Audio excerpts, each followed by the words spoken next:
Tu crois que la RDC est solide? Non. La RDC est devenue le genre d'équipe qui te fait douter de ton propre football. Le genre d'équipe qui te vole tes automatismes, qui t'étouffe sans te sauter à la gorge, qui te donne l'illusion de contrôler et qui t'exécute au premier clignement d'œil.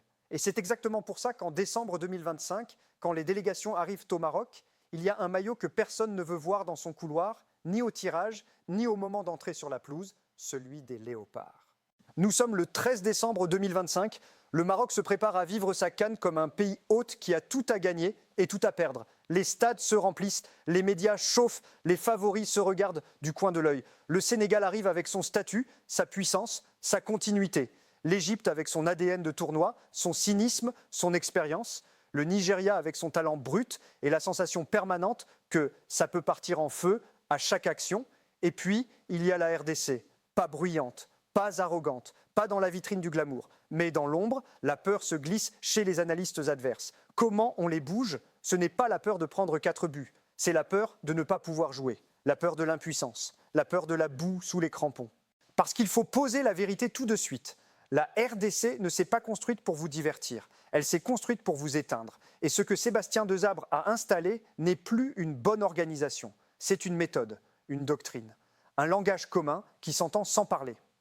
Desabre est bien l'actuel sélectionneur de la RDC, en poste depuis 2022, et la CAF a consacré un portrait à son rôle et à son profil dans le cadre de la CAN 2025.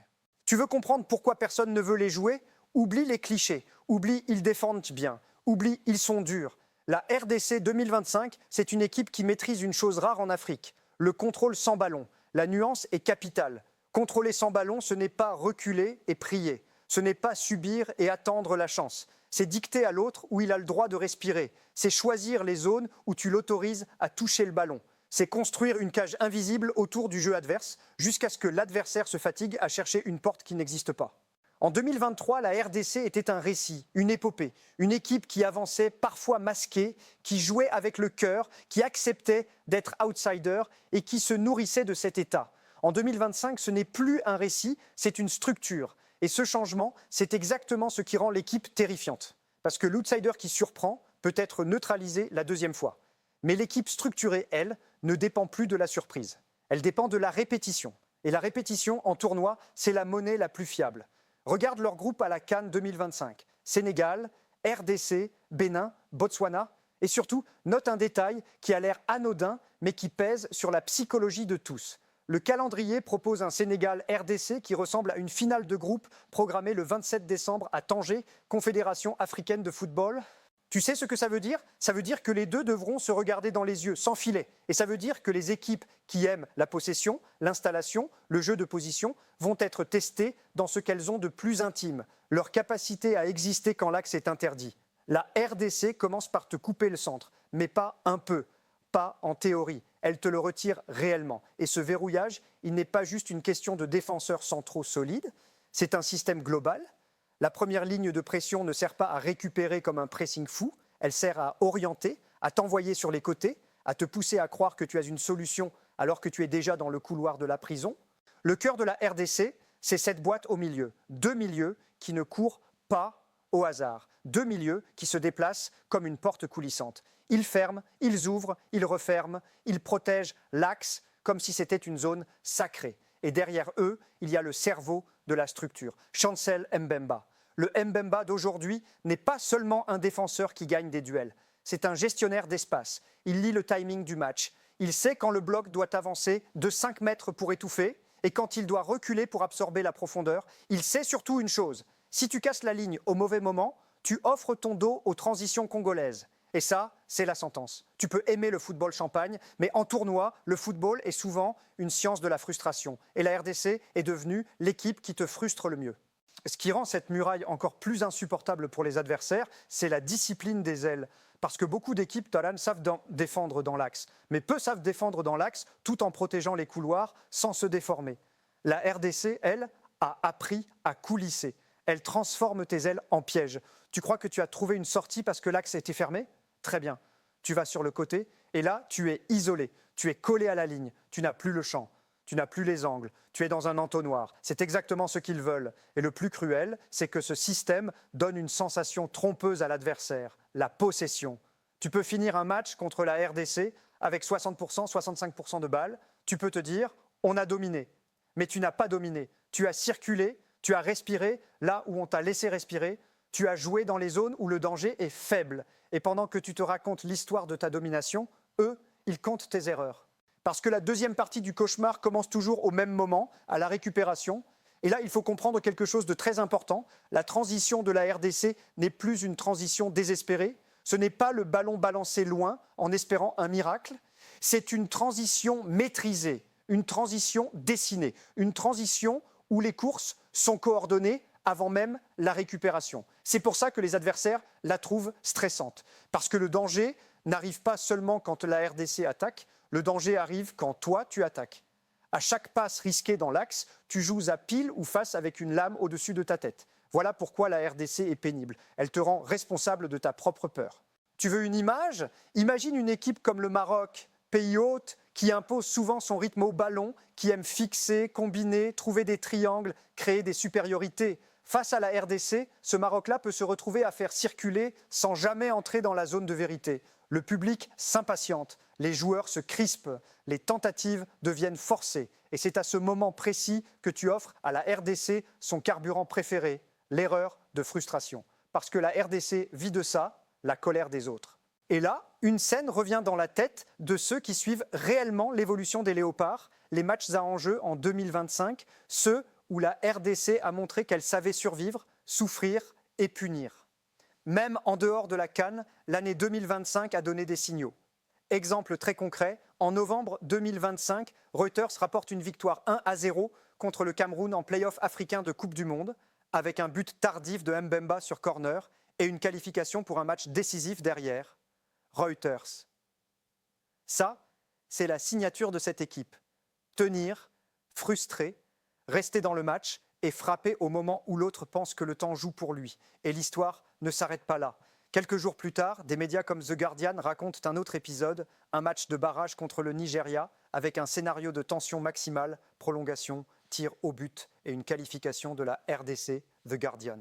Peu importe le folklore qui a tourné autour, ce qui compte, c'est le message. Mentalement, la RDC est devenue une équipe qui ne panique plus dans les nuits chaudes.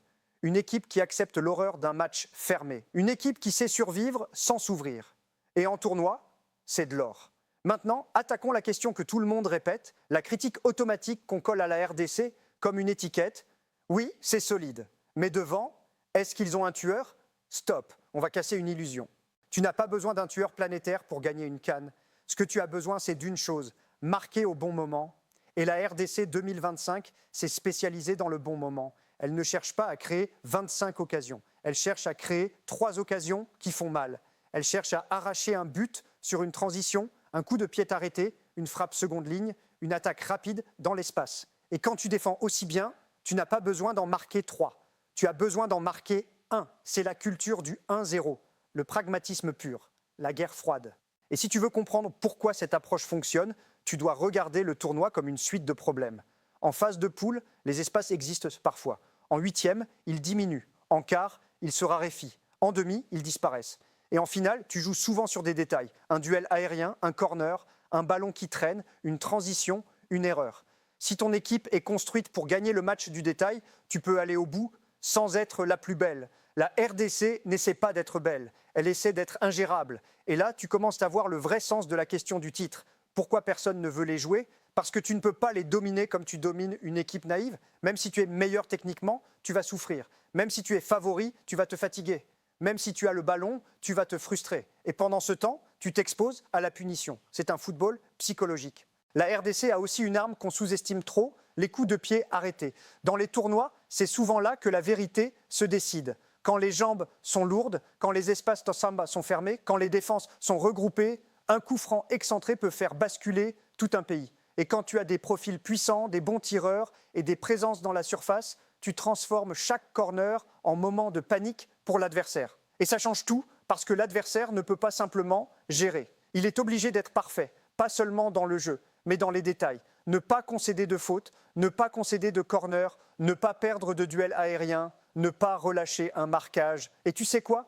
Sur 7 matchs potentiels dans une CAN, être parfait 7 fois, c'est presque impossible. Donc la RDC attend ton micro-relâchement. Voilà pourquoi c'est un cauchemar. Il ne te demande pas d'être bon, il te demande d'être impeccable. Mais attention, parce qu'il y a un piège, et il est interne. Le plus grand danger de la RDC, ce n'est pas toujours l'adversaire, c'est elle-même. C'est le moment où tu commences à croire que ta solidité te garantit tout. C'est le moment où tu oublies de souffrir. C'est le moment où tu perds l'humilité laborieuse qui a construit la machine. Une équipe comme la RDC, quand elle commence à se voir trop belle, elle se fissure. Pourquoi ? Parce que sa force vient de la discipline collective. Et la discipline collective, c'est fragile. Ce n'est pas un talent individuel qu'on allume quand on veut. C'est un état d'esprit, un contrat entre les joueurs. Si un ailier commence à ne plus revenir, si un milieu commence à jouer perso, si un latéral se désorganise, le bloc perd sa cohérence. Et quand le bloc perd sa cohérence, tu redeviens une équipe normale. Et une équipe normale à la CAN peut mourir en une action. C'est là que le rôle des cadres devient crucial. Le rôle de Mbemba, évidemment, le rôle du staff, le rôle du coach qui doit répéter, marteler, imposer la même rigueur jusqu'à la finale. Sébastien Desabre, dans sa trajectoire, a toujours été un entraîneur de structure, de cadre, de projet, et c'est exactement ce que la CAF met en avant en présentant son travail sur cette sélection. Confédération africaine de football, plus sain, et maintenant, viens, on se projette. Parce qu'une analyse tactique sans projection, c'est une description. Et toi, tu veux un récit, tu veux du suspense, tu veux comprendre comment ça peut se dérouler. Scénario 1. La RDC tombe sur une équipe proposante, une équipe qui veut le ballon et qui a de la patience. Le Sénégal, par exemple, avec sa puissance athlétique et sa capacité à jouer dans toutes les zones. Ce Sénégal-RDC du 27 décembre à Tanger a déjà une odeur de match qui ne se gagne pas, mais qui se survit. Confédération africaine de football. Là, la RDC peut faire ce qu'elle aime, réduire les lignes, fermer l'axe, accepter que l'adversaire ait la balle sur les côtés et attendre l'erreur d'impatience. Le Sénégal peut avoir plus de maturité que d'autres, oui. Mais même une équipe mature finit par forcer une passe quand le temps passe et que le score ne bouge pas. Et c'est exactement l'instant où la RDC mord. Scénario 2, la RDC tombe sur une équipe plus prudente, une équipe qui refuse de se livrer, qui refuse la possession et qui attend. Là, c'est le test final. Parce que si tu es une équipe de contrôle sans ballon, tu dois aussi prouver que tu sais faire quand l'autre ne vient pas. Tu dois être capable d'installer un minimum de jeu placé. Et c'est là que la RDC doit montrer qu'elle a franchi le dernier cap. Être solide sans ballon, oui, mais aussi créer sans chaos quand le match est fermé des deux côtés. Et c'est là que la démocratie du danger prend son sens. Tu n'as pas un seul tueur ? Très bien. Tu dois créer des menaces multiples. Un milieu qui se projette, un ailier qui attaque la profondeur, un latéral qui centre, un second ballon exploité, un coup de pied arrêté travaillé. En clair, tu dois être une équipe qui peut marquer même quand le match est moche. Et la vérité, c'est que la RDC a déjà montré sur ses campagnes 2025 qu'elle sait gagner des matchs moches. Ceux où tu n'as pas 10 occasions, mais 2. Les matchs où tu dois être clinique, les matchs où tu dois être patient, les matchs où tu dois accepter la frustration comme un outil. Et là, on revient à l'essence. La RDC 2025 est une équipe qui se nourrit de la frustration. C'est pour ça que le public adverse s'impatiente contre elle. C'est pour ça que les joueurs adverses deviennent nerveux. C'est pour ça que les entraîneurs adverses commencent à crier plus tôt que d'habitude. C'est pour ça que tu vois des tirs de loin, des centres forcés, des passes improbables. Parce que la RDC te pousse à quitter ton football. Et quand tu quittes ton football, tu t'exposes. Et c'est là que la RDC gagne son vrai match. Le match mental. Tu veux un autre détail qui glace ? Les meilleures équipes de tournoi ne sont pas celles qui jouent parfaitement, ce sont celles qui savent jouer imparfaitement, sans se casser. La RDC est devenue ça. Une équipe capable de passer 15 minutes sans toucher le ballon dans la zone dangereuse et de rester sereine. Une équipe capable de prendre un temps faible et de l'absorber sans paniquer. Une équipe capable de rater une occasion et de ne pas se désorganiser derrière. Une équipe capable de vivre un match nul comme une opportunité, pas comme une honte. Et ça, en Afrique, c'est rare, très rare. Parce que beaucoup de sélections africaines vivent dans l'émotion, dans l'instant, dans la vague. La RDC, elle, est en train de se stabiliser dans une logique européenne de tournoi, la gestion des temps. Elle sait que le match n'est pas une ligne droite, elle sait qu'il y a des phases, elle sait qu'il faut survivre à certaines pour frapper dans d'autres. Et voilà pourquoi personne ne veut les jouer, ils t'enlèvent le contrôle du récit. Même si tu es favori, tu n'écris plus l'histoire, tu subis leur scénario. Maintenant, la dernière pièce, celle qui décide souvent d'un trophée, celle que beaucoup oublient quand ils font des analyses tactiques, l'acceptation du statut.